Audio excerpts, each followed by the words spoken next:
3 ya. Dana yang itu main-main. Ini kan buat rakyat daripada buat begituan. Iya. Udah nggak beres, tapi terang-terangan ya. Zaman Pak Harto mah masih mending ngumpet. Ini terang-terangan berani sekarang. Karena hukumannya masih ringan. Nggak ada hukuman Pak, kebanggaan. Iya. Tahun loh, masih ada. Cuma setahun, media udah pulang juga lolos Iya. dia. Jadi jangan di Indonesia, luar negeri aja dulu. Pasportnya ganti.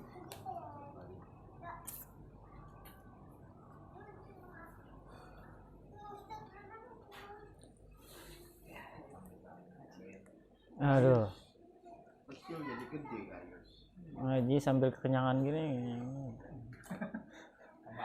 Tambah angin adem ya. Dulu dengan Berat itu udah. kebanyakan ganggu. Tadi yang nuangin siapa? Ariel nih, Sengaja dibanyakin. Biar udah lama. dia Disabotase. Besok ada pakai baju Jumat tanggung lagi Tanggung aja. lagi ya. Ya, kita mulai. Bismillahirrahmanirrahim. Udah on, Mas? Assalamualaikum warahmatullahi wabarakatuh. Waalaikumsalam warahmatullahi wabarakatuh. Alhamdulillahirabbil alamin wal aqibatu lil muttaqin wassalatu wassalamu ala asyrofil anbiya'i wal mursalin wa ala alihi washabihi ajmain amma ba'du. Para sahabat muslim, jamaah sekalian, syukur alhamdulillah kita bisa ketemu lagi di diskusi fikih rutin setiap malam Jumat di perumahan Green Palem 3 Raksa, Tangerang. Mudah-mudahan kegiatan ini bisa terus istiqomah mengisi malam Jumat kita sehingga bisa meningkatkan kualitas ibadah kita, terutama ibadah-ibadah yang sifatnya fardu ain dan fardu kifayah, sehingga kita bisa terus beribadah kepada Allah dengan lebih baik. Salam dan salamnya senantiasa kita curahkan kepada junjungan kita Nabi besar Muhammad sallallahu alaihi wasallam. Seperti biasa kita awali dengan bertawasul kepada beliau serta memberikan hadiah suratul Fatihah kepada pengarang kitab Fathul Mu'in ini, yakni Syekh Zainuddin Al-Fanani. Ila hadratin Nabil Mustafa Sayyidina Muhammadin sallallahu alaihi wasallam wa ala alihi wa azwajihi wa dzurriyyatihi wa hadiyatan ila ruhi Syekh Zainuddin bin Abdul Aziz Al-Malibari Al-Fanani wa usulihim wa furu'ihim wa ahli silsilatihim syaulillahi lahumul fatihah. A'udzu billahi minasyaitonir rajim. Bismillahirrahmanirrahim. Alhamdulillahi rabbil alamin arrahmanir rahim maliki yaumiddin. Iyyaka na'budu wa iyyaka nasta'in ihdinas siratal mustaqim siratal ladzina an'amta 'alaihim ghairil maghdubi 'alaihim waladdallin. Pulang dulu. Cak, ajak pulang ke rumah itu aja. Ajak pulang ke rumah Unanya, pengen pipis katanya.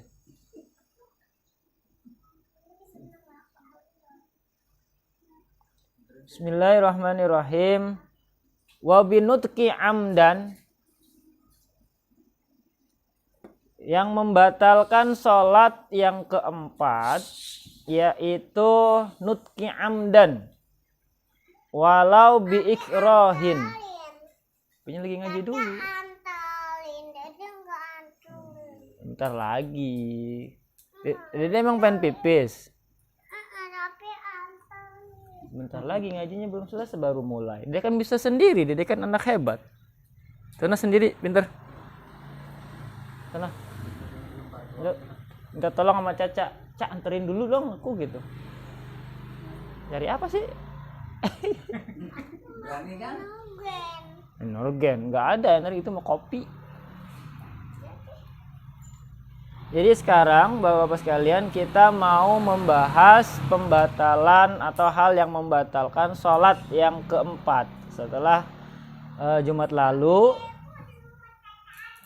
Oke, Yang pertama yang membatalkan sholat itu adalah berniat memutuskan sholat di tengah-tengah sholat atau menggantungkan niat sholat kita kepada hal yang lain. Misalkan lagi sholat, di hatinya keluar ucapan di hatinya, wah kalau ada presiden saya berhenti sholatnya, gitu ya, keluar dari sholatnya. Waktu itu seketika udah batal tuh, walaupun presidennya nggak datang, ditungguin aja.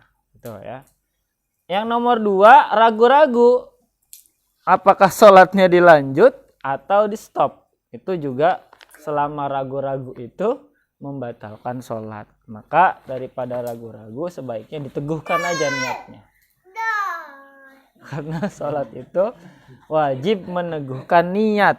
Kalau niatnya goyah maka sholatnya batal. Apa sayang? Jajan. Lagi ngaji apinya. Nanti dulu bentar. Jadi minta uangnya kami sana. Yang ketiga, wa ini tasa'ata haitsu, yaitu banyak melakukan pekerjaan selain pekerjaan sholat. Kemarin udah dibahas. Minimal 2 kali. Yang ketiga itu sudah membatalkan sholat. Nah sekarang yang keempat, apa yaitu? Yang keempat itu adalah sengaja berbicara secara berturut-turut selain bacaan sholat. Ngomong. Lagi sholat, ngomong. Selain bacaan sholat. Maka itu membatalkan sholat. Kayak sholatnya anak-anak tuh kan. Habis takbir loh. Apa lu? Nah itu batal sholatnya. Tapi kalau orang dewasa mungkin kayak gitu ya. Lalu sebatas apa pembicaraan yang bisa membatalkan sholat itu? Walau biikrohin biharfaini, walaupun hanya 2 huruf. Intawalaya kamastadharahu syekhuna, dan karena terpaksa bisa membatalkan sholat sebagaimana menurut penjelasan syekhuna. Min ghairi Qur'anin wa dzikrin. Nah, perkataannya itu selain apa? Bacaan Quran. Ya. Jadi yang membatalkan salat itu adalah berbicara, mengeluarkan huruf yang selain bacaan Al-Qur'an.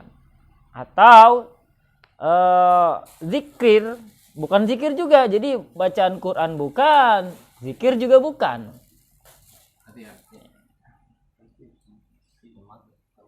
Atau doa juga bukan. Nah, jadi kalau bukan bacaan Quran, bukan zikir, bukan doa, diucapkan dan semata-mata tidak dimaksudkan untuk memberikan pemahaman kepada orang lain, itu enggak.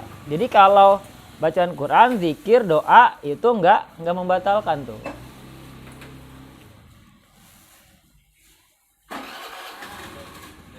Waalaikumsalam.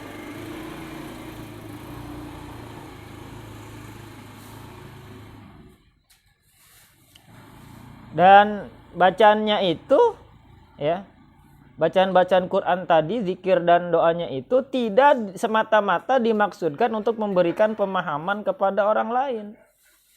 Misalnya mengatakan kepada seseorang yang minta izin untuk masuk.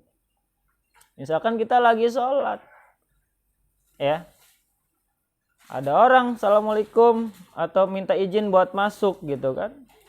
Kemudian kita dengan menggunakan redaksi bahasa Arab jawab tuh, udkhuluha bisalamin aminin misalkan. Ya, masuklah dengan selamat dan bahagia. Nah, ketika si orang yang di luar pintu itu ngerti, itu kan seolah-olah ada dialog antara orang yang di luar sholat dengan orang yang lagi sholat, mengizinkan masuk. Nah, model gitu juga membatalkan. Walau redaksinya bahasa Arab, apalagi kalau bahasa non Arab, bahasa Azami, bahasa Indonesia, bahasa daerah. Ya. Kadang kan kita gitu tuh, lagi sholat, bang paket tuh manggil. Paket. Ya udah lagi. Oh, dia lagi belum dibayar, ya kan? Kalau udah dibayar kita tinggal kerasin salam kerasin intikolnya aja. Ya Allah liman hamidah. Dia paling naro gitu kan. Tapi giliran belum dibayar ditungguin kan sama dia. Apalagi paketnya itu yang ditunggu-tunggu. Walaupun dikodein dia Jawa. 4.000. Dikirim berapa ini? Berapa?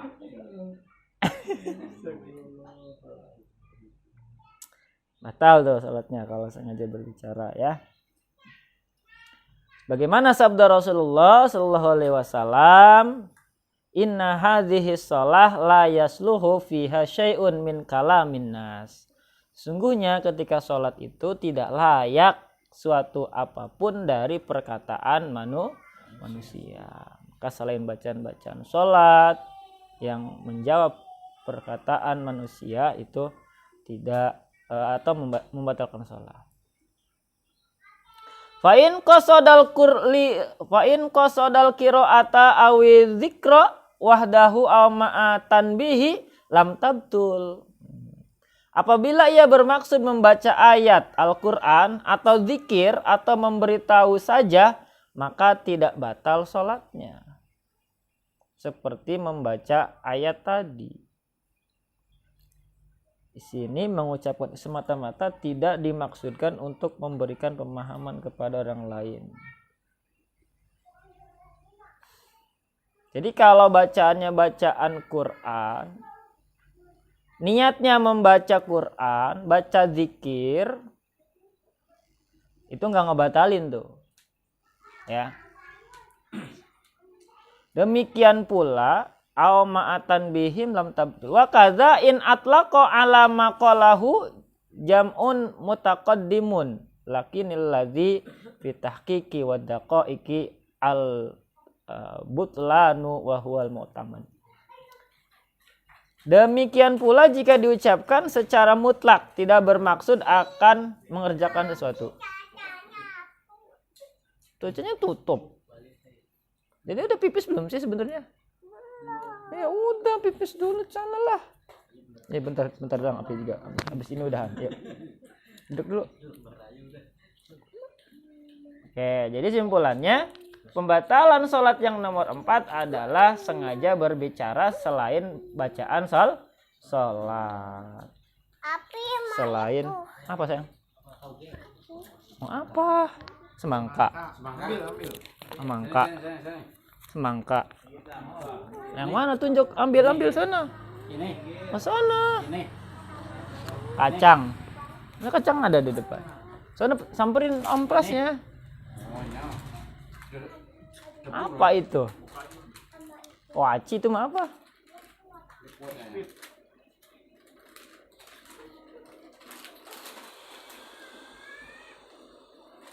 Kemana satu? Bayar dia.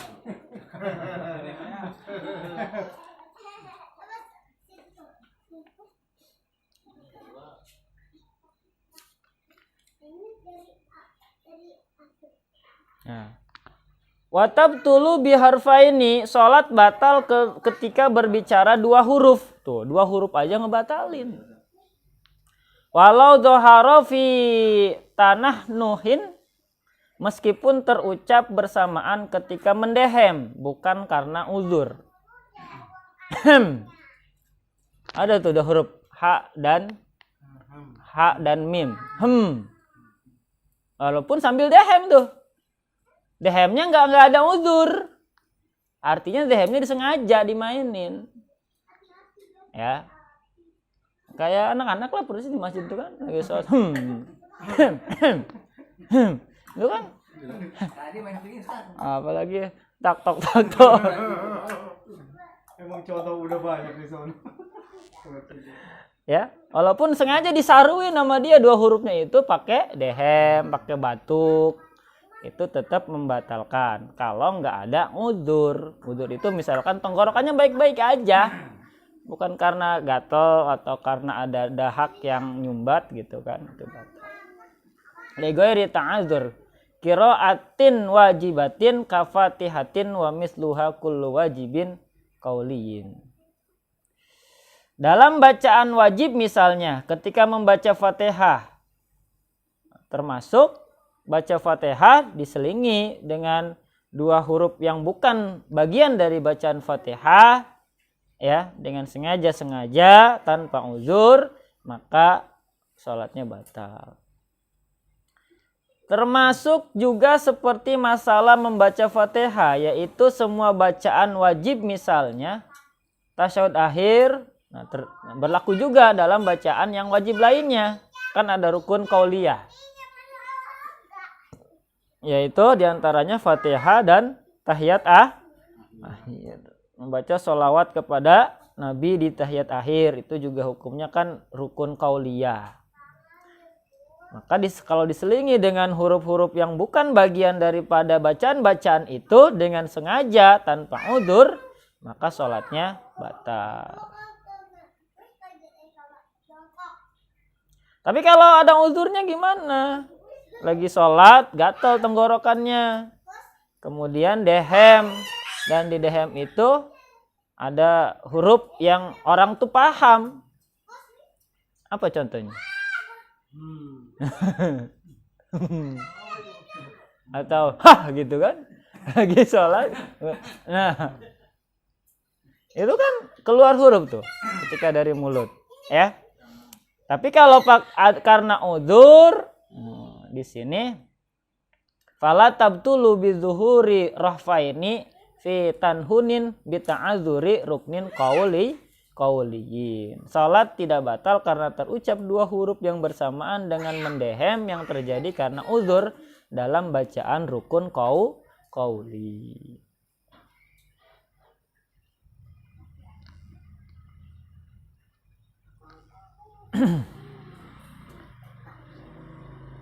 Au zahara fihi nahwihi kasu'alin, atau huruf yang terucap itu bersamaan dengan semacam dehem, misalnya batuk, wa bukain nangis, wa itosin bersin, wa dohkin atau tertawa, wa kharaja biqauli li ghairi ta'azzurin qiraatin wajibatin, kecuali dari perkataan pengarang kitab ini selain karena uzur dan bacaan wajib yang menimbulkan suara 2 huruf ketika mendehem karena sulit membaca atau bacaan sunnahnya. Tetap ya. Jadi kalau bacaan, jadi di luar rukun qauli gimana? Atau huruf yang terucap itu bersamaan dengan semacam tadi kegiatan-kegiatan tadi, batuk, nangis, segala macam, mungkin sholatnya sambil khusus, saking khususnya dia nangis gitu kan, bersin atau ketawa, sholat ketawa, ya batal lah.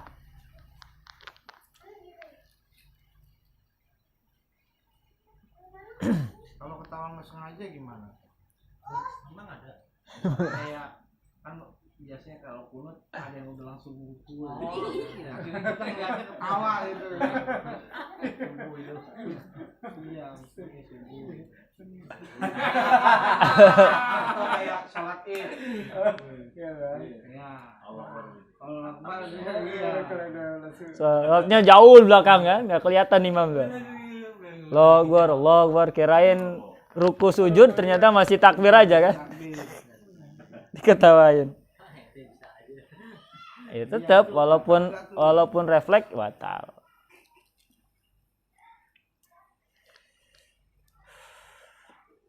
Gitu ya. Jadi pekerjaan-pekerjaan tadi, batuk, nangis, bersin, ketawa, itu semuanya kalau tanpa uzur itu batal. Dengan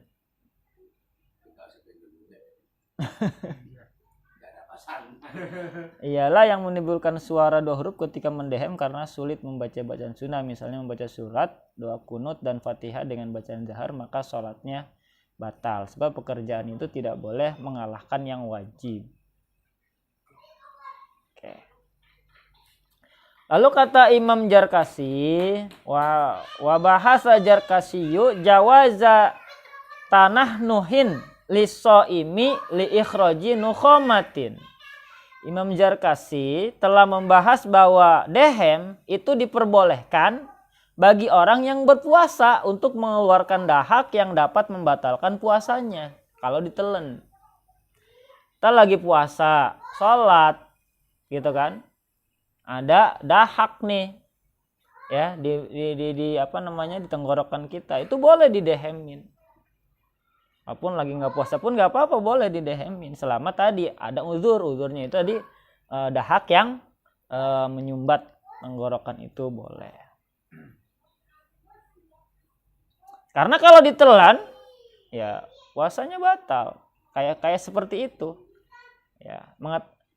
Diperkuat lagi oleh Ibnu Hajar mengatakan bahwa sebagaimana halnya mendehem diperbolehkan juga bagi orang yang tidak puasa untuk mengeluarkan dahak dapat membatalkan sholat apabila dahak itu ditelan lagi. Ya, jadi kalau lagi nggak puasa si dehem itu juga boleh selama nanti ketika sudah dehem dahaknya sudah ada di mulut, itu belum batal tuh sholatnya. Tapi ketika si dahak itu ditelan lagi masuk ke dalam tenggorokan lagi, itu yang membatalkan sholat. Karena jadi sholatnya batal karena nelen dahaknya, bukan karena dehemnya gitu. Karena ketika kita itu kan maka kenapa namanya takbiratul ihram, takbir yang mengharamkan. Itu kan secara makna kan gitu. Takbir yang mengharamkan. Maksudnya ketika kita takbiratul ihram, Allahu Akbar, apa yang tadinya boleh di luar sholat, seperti ngomong, apalagi makan, minum, itu kan boleh tuh. Maka ketika takbiratul ihram sudah terucap, semuanya jadi haram tuh. Haram untuk dilakukan pada saat kita sedang sholat. Sampai kapan? Halal lagi, ada salam. Assalamualaikum warahmatullahi. Maka yang tadinya haram-haram ketika sholat itu jadi halal lagi. Gitu. Apalagi yang tadinya sudah haram di luar sholat. Di dalam sholat, ya nambah haramnya. Pada saat takbiratul ihram, yang halal saja ketika sholat jadi haram gitu kan. Dalam arti membatalkan sholatnya gitu ya. Gitu. Nah kalau lagi sholat jamaah gimana? Walau tanah naha. Kalau imam dehem, imamuhu fabana minhu harfani, lalu menimbulkan suara dua huruf dehemnya.